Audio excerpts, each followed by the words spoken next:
Hello student, you are watching Front Line Accounting और हम कर रहे हैं रिकंस्टिट्यूशन ऑफ द फर्म। इसके अंदर जब हम लॉन्ग क्वेश्चन करते हैं तो सबसे पहले लॉन्ग क्वेश्चन में बनाया था revaluation profit and loss account. Revaluation account, revaluation account में क्या होता है कि किसी भी एसेट्स में अगर आपकी कोई एसेट्स होती है और उस एसेट्स में डिक्रीजिंग होती है, जो भी एसेट्स होंगी इस एसेट्स में अगर कोई डिक्रीजिंग होती है तो आप डेबिट साइड में दिखाते हैं अकाउंट्स के। और अगर किसी भी एसेट्स के अंदर कोई इंक्रीजिंग हो रही हो, एसेट्स के अंदर अगर हुआ है इंक्रीजिंग, तो आप क्रेडिट साइड दिखाते हैं। इसी तरह से अगर किसी भी लाइबिलिटी में कोई भी लाइबिलिटी किसी भी लाइबिलिटी में अगर इंक्रीजिंग हो जाती है तो आप उसे डेबिट साइड में दिखाएंगे। और किसी भी लाइबिलिटी के अंदर जो भी कोई लाइबिलिटी होगी उस लाइबिलिटी में अगर कोई डिक्रीजिंग हो जाएगी तो आप उसे किस दिखाएंगे, क्रेडिट साइड में। यानी कि जब हम लॉन्ग क्वेश्चन करते हैं तो सबसे पहले रिवैल्यूएशन अकाउंट बनाया जाता है। रिवैल्यूएशन अकाउंट में एसेट्स की डिक्रीजिंग और एसेट्स की इंक्रीजिंग, लाइबिलिटी की डिक्रीजिंग और लाइबिलिटी की इंक्रीजिंग दिखाते हैं। टोटल कर लिया जाता है इस साइड का, इसी साइड को आप अपोजिट साइड लिख लेते हैं और ऊपर का माइनस कर देते हैं, सारी जो भी चीजें होती हैं, और आपका निकल के आता है प्रॉफिट। इस प्रॉफिट को आप ओल्ड रेशो में डिवाइड कर लेते हैं, जो इनके ओल्ड रेशो होते हैं। अगर आपका डेबिट साइड का टोटल ज्यादा आता है तो आंसर क्रेडिट साइड में निकलता है और वो कहलाता है लॉस। इसी तरह आप लॉस को डिवाइड कर लेते हैं ओल्ड रेशो में। पहला account revaluation account. Revaluation account बनाने के बाद हमारा सेकंड अकाउंट जो होता है उसका नाम होता है पार्टनर्स कैपिटल अकाउंट। आपकी ये राइट साइड वाली डेबिट और ये क्रेडिट साइड होती है। सबसे पहले हम पर्टिकुलर दोनों पार्टनर्स के नाम, पर्टिकुलर और दोनों पार्टनर्स के नाम लिख लेते हैं। अगर पार्टनर्स 3 है तो 3 पार्टनर्स के नाम, अगर पार्टनर्स 2 हैं तो 2 के नाम आ जाते हैं। आप सबसे पहले इसके अंदर लिखते हैं बाय बैलेंस बीडी। आपका जो बैलेंस होता है आप उस बैलेंस को लिखते हैं, किस चीज का बैलेंस, कैपिटल का। जो भी कैपिटल आपकी होती है उस कैपिटल को आप शो करते हैं। अगर ए की कैपिटल है तो ए के कॉलम में और बी की कैपिटल हो तो बी के कॉलम में। अगर पार्टनर्स 3 है तो सी के कॉलम में सी की कैपिटल, यानी ए बी सी का मतलब जो भी पार्टनर्स होंगे उनके आप नाम लिख देते हैं। देन उसके बाद अगर कोई रिवैल्यूएशन अकाउंट के अंदर प्रॉफिट आता है तो आप रिवैल्यूएशन अकाउंट का जो प्रॉफिट होता है उस प्रॉफिट को लिखते हैं, ए के अमाउंट ए में और बी के अमाउंट बी में। इसी तरह अगर कोई बैलेंस शीट के अंदर कोई रिजर्व दे रखा हो तो आप उस रिजर्व को डिवाइड कर लेते हैं ओल्ड रेशो में, दोनों पार्टनर्स में रिजर्व आ जाता है। इसके बाद हम गुडविल की ट्रीटमेंट करते हैं। आप गुडविल के पैसे को यहां पर ओल्ड रेशो में शो करते हैं इस साइड, और इसी गुडविल के पैसे को आप अपोजिट साइड न्यू रेशो में डिवाइड कर लेते हैं। जी हाँ, न्यू रेशो में, चेंजिंग प्रॉफिट रेशो में आप गुडविल के अमाउंट को, सबसे इजी मेथड है, आप गुडविल के अकाउंट अमाउंट को ओल्ड रेशो में इस साइड और न्यू रेशो में इस साइड भी डिवाइड कर सकते हैं इजीली। इन सभी का टोटल कर दिया जाता है। इसी टोटल को उठाकर ऊपर रख लेते हैं अपोजिट साइड और ऊपर वाला अमाउंट इसमें से क्या कर देते हैं, माइनस। इसी तरह बी का टोटल नीचे करते हैं, बी के टोटल को यहां रखते हैं और ऊपर वाली अमाउंट क्या कर देते हैं, माइनस। आपका जो आंसर निकल के आता है आप उस आंसर को बोलते हैं balance CD. CD means carried down. इस तरह से आपका कैपिटल अकाउंट तैयार हो जाता है और लास्ट में फिर आप क्या बना देते हैं, बैलेंस शीट। तो पहले सबसे पहले 2 अकाउंट देखते हैं क्वेश्चन के साथ और फिर देखते हैं बैलेंस शीट किस तरह से बनती है। तो एक छोटा सा क्वेश्चन देखिए, उम्मीद है समझ में आएगा। देखते हैं क्वेश्चन क्या है। कहता है ए एंड बी, 2 पार्टनर्स हमारा ए और बी, इनका जो प्रॉफिट रेशो है वो है 2:3 का। मैंने देखा बैलेंस शीट और बैलेंस शीट में मैं देखूंगा कि मुझे कोई रिजर्व वगैरह तो नहीं दे रखा, तो मेरे पास क्वेश्चन में जनरल रिजर्व था। मुझे ध्यान रखना है जनरल रिजर्व मेरा कैपिटल अकाउंट में बटेगा और मेरे पास कैपिटल है, ये मेरी कैपिटल में अकाउंट में जाएगी। अब मैंने आगे पढ़ा क्वेश्चन के बाद, बैलेंस शीट के बाद वो क्या देगा इंफॉर्मेशन। उसने कहा the partners decided to share profit equally. Partners चाहते हैं कि अपना रेशो इक्वल कर दें। पहले आपका रेशो 2:3 का था, अब आपने अपना रेशो चेंज कर दिया, आपका रेशो हो गया इक्वली। इससे हमें पता चला कि चेंजिंग प्रॉफिट रेशो का क्वेश्चन है, यहां रेशो चेंज हो रहे हैं। आप क्या करेंगे, सबसे पहले रिवैल्यूएशन अकाउंट बनाएंगे, फिर कैपिटल अकाउंट बनाएंगे और उसके बाद आप बैलेंस शीट बनाएंगे। तो हम पढ़ते हैं रिवैल्यूएशन अकाउंट के लिए इन्फॉर्मेशन क्या क्या हमारे पास है। फर्स्ट पॉइंट कहता building was valued at, building की जो कीमत कर दी गई वो कर दी गई 16 लाख रुपए की। मैंने देखा भाई पीछे मेरे पास बिल्डिंग थी कितने रुपए की, मेरे पास पहले बिल्डिंग थी 10 लाख रुपए की और अब उसकी कीमत कितनी हो गई, 16 लाख रुपए। इसका मतलब है एसेट्स में इंक्रीजिंग हो गई। जब एसेट्स में इंक्रीजिंग हो तो हम ध्यान रखेंगे मुझे कहां लिखना है। देन इसके बाद उसने कहा मशीन, मशीन की कीमत कर दी गई कितने की, 16,40,000 रुपए की। मशीन की कीमत जो थी मेरे पास पहले थी 18,40,000 रुपए की, और अब मशीन की कीमत हो गई कितने की, 16,40,000 की। मींस डिक्रीजिंग हो गई, एसेट्स में डिक्रीजिंग। तो मैं जब रिवोल्यूशन अकाउंट बनाऊंगा तो वहां मुझे ध्यान रखना है। देन इसके बाद क्या कहता है, कहता एंड अपेयर रिवोल्यूशन, हमें उसे रिवैल्यूड करना है बैलेंस शीट में। उसके बाद बोलता है goodwill of the firm is to be valued, आपकी जो फर्म की गुडविल है वो कितने रुपए की है, 80,000 रुपए की है, but was not to be appear in the books, जो किताबों में नहीं है। तो जो किताब नॉट अपेयर भकाने के लिए लिखा है, कभी भी गुडविल बुक्स ऑफ अकाउंट्स में नहीं होती। जब गुडविल वैल्यूड होगी तो आप उसे पहले ओल्ड रेशो में बांटेंगे, फिर आप उसे न्यू रेशो में बांटेंगे, या आप उन दोनों का इफेक्ट निकाल सकते हैं रेशो के थ्रू, और आप उससे भी पैसे लिख सकते हैं। तो हम देखते हैं, सबसे पहले आपको बनाना है prepare revolution account, partners capital account, और साथ में क्या बनानी है, बैलेंस शीट। तो इससे पहले हम सबसे पहले बनाते हैं अपना फर्स्ट अकाउंट, जिसका नाम क्या है मेरे पास, रिवोल्यूशन अकाउंट। रिवोल्यूशन अकाउंट के लिए मेरे पास फॉर्मेट हो गया। सबसे पहले मैंने लिखा यहां पर डेबिट साइड। मुझे ध्यान रखना है डेबिट साइड में अगर मेरी किसी भी एसेट्स में डिक्रीजिंग होगी तो मैं यहां लिखूंगा। इसी तरह क्रेडिट साइड में अगर किसी भी एसेट्स के अंदर कोई इंक्रीजिंग होगी तो मेरी क्रेडिट साइड आएगी।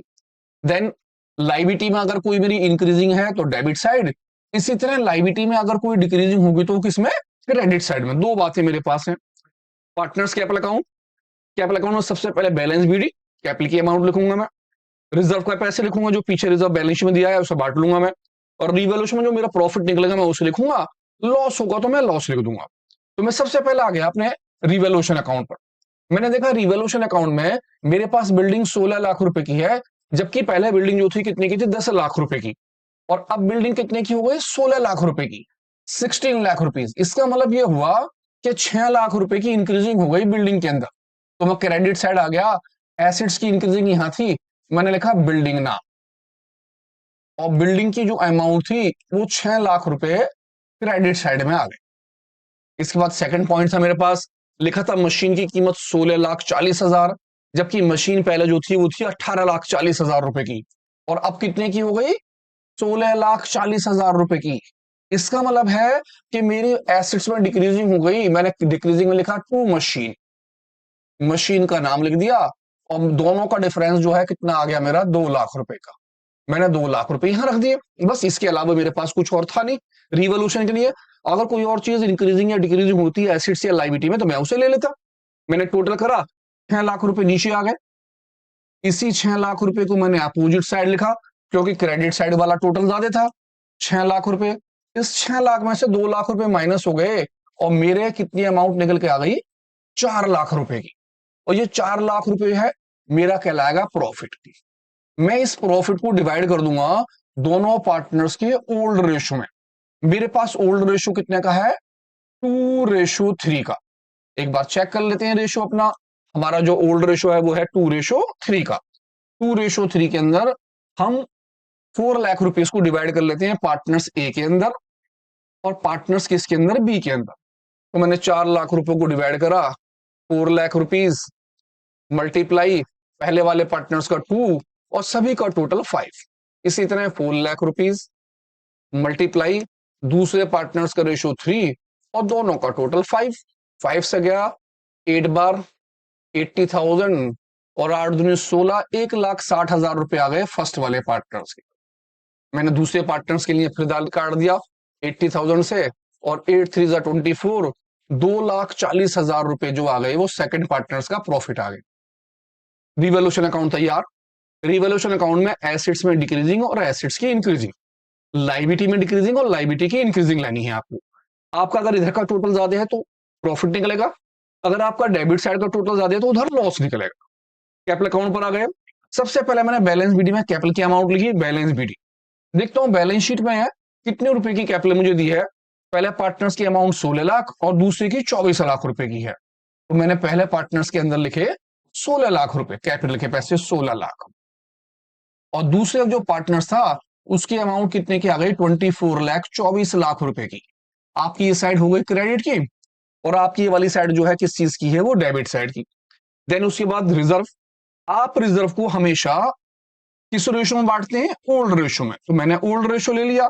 मैंने देखा सबसे पहले मेरे पास रिजर्व कितने का है, 30,000 का।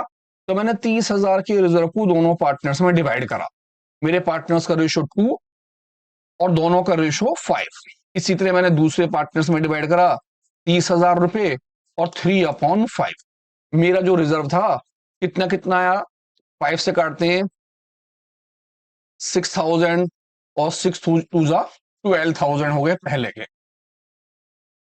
इसके आ गए 6 3 जा 18,000 रुपीज सेकंड के। यानी कि 30,000 को डिवाइड करा, पहले पार्टनर्स के 12,000 और दूसरे वाले पार्टनर्स के कितने आ गए 18,000 रुपए, और रिजर्व की अमाउंट आ गई फर्स्ट पार्टनर्स के 12,000, देन सेकंड पार्टनर्स की अमाउंट आ गई 18,000, 18,000 रुपए। अब आ जाते हैं रिवैल्यूएशन प्रॉफिट। रिवैल्यूएशन प्रॉफिट आपका यह है, जो आपका आंसर निकल के आया था आप उसे यहां रख देंगे। पहले पार्टनर्स के कितने आए थे 1,60,000 रुपए, आपने लिखे 1,60,000। दूसरा जो पार्टनर्स है उसके अमाउंट आ गई मेरी 2,40,000 रुपए की, इसके नीचे आ गए 2,40,000 रुपए की।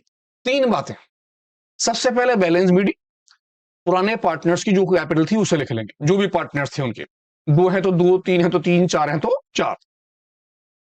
अगर कोई रिजर्व दे रखा हो या कोई प्रॉफिट एंड लॉस दे रखा हो या कोई फंड वगैरह दे रखा हो तो उसे बांट लेंगे ओल्ड रेशो में। देन उसके बाद रिवैल्यूएशन का, अगर प्रॉफिट आ रहा है तो जाएगा क्रेडिट साइड में, अगर लॉस आ रहा है तो कौन सी साइड में जाएगा, डेबिट साइड में। इसके बाद हम देखेंगे अगर हमें क्वेश्चन में जो भी गुडविल दे रखी है हम उस गुडविल को लिख लेंगे।